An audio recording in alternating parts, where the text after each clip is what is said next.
Para esta canción vamos a necesitar tres acordes: Sol,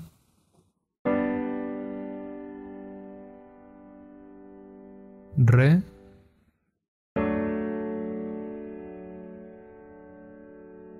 y Do.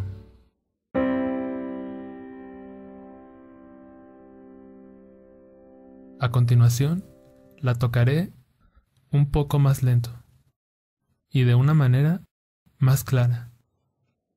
Recuerden que las notas musicales las encontrarán en la página de Facebook de Piano Click.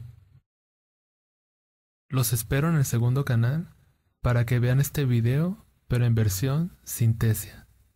Abajo en la descripción les dejaré el link.